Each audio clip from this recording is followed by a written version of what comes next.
Hindi raw po bago at wala umanong katotohanan yung ikangay audio recording na hawak ni dating Police Chief Superintendent Diosdado Valeroso. Tungkol yan sa umano'y pagtatakip sa naganap na madugong bakbakan doon sa mapa sa Pano. Giit yan ni Presidential Advisor on the Peace Process Teresita Teles at Senador Bongbong Marcos. Nakatutok si Rafi Tima.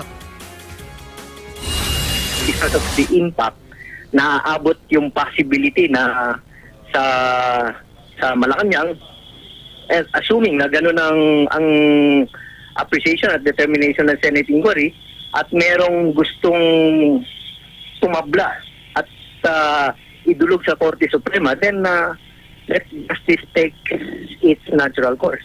Ganito inilarawan ni dating Police Chief Superintendent Diosdado Valeroso ang hawak niyang audio recording na ibinigay sa kanya. Noong Sabado, humarap si Valeroso sa isang press con. Hindi niya sinabi kung sino ang mga tao sa naturong audio recording, pero malinaw daw na may pinagtatakpan sa naganap ng mamasapano encounter kung saan 44 na SAF komando ang nasawi. Handa raw iharap ni Valeroso ang audio recording kung iimbitahan sa pagdinig sa Miyerkules. Pero sa ngayon, walang balak sa Senador Juan Ponce Enrile na imbitahan si Valeroso. Si Enrile ang humiling na muling buksan ng mamasapano hearing dahil may hawak daw siya mga bagong detalye. If they have evidence, it's up to them to appear. I'm not asking for their appearance.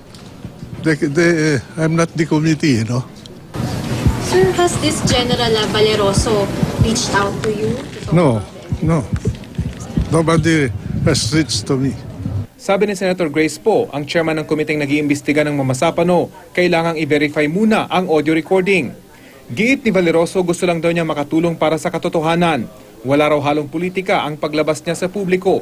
Ano pa man daw ang kahantungan, ang grupong Volunteers Against Crime and Corruption o VACC, agad daw sasampahan ng kaso si Pangulong Aquino pagbaba nito sa pwesto sa July 1. Reckless imprudence resulting to multiple homicide and serious physical injuries. 44 counts po ito. At ito po ay gagawin po namin, filing nito sa July 1, 2016. Right after pag-step down ni Aquino sa Malacanang. Maghanda na po siya. Pero ayon kay Presidential Advisor on the Peace Process, Teresita Teles, isang taon na raw ang kwento tungkol sa audio recording. Ang sinasabi raw sa recording, nagpunta pa raw sa Senado si Teles para hinga ng tulong si Senador Bongbong Marcos na pagtakpa ng mamasapano encounter para hindi makaapekto sa pagpasa ng Bangsamoro Basic Law. Hindi raw ito totoo, sabi ni Teles. Noong February 2015, naglabas na rin ng pahayag si Marcos at itinanggi ang umano'y audio recording nila ni Teles. Nagpunta raw si Teles sa kanya sa Senado noon para i-brief ang mga senador kung ano ang nangyari sa mamasapano. Ayon sa palasyo, dapat iharap ni Valeroso sa tamang forum ang hawak niyang audio recording kung sa tingin niya makakatulong ito sa kaso.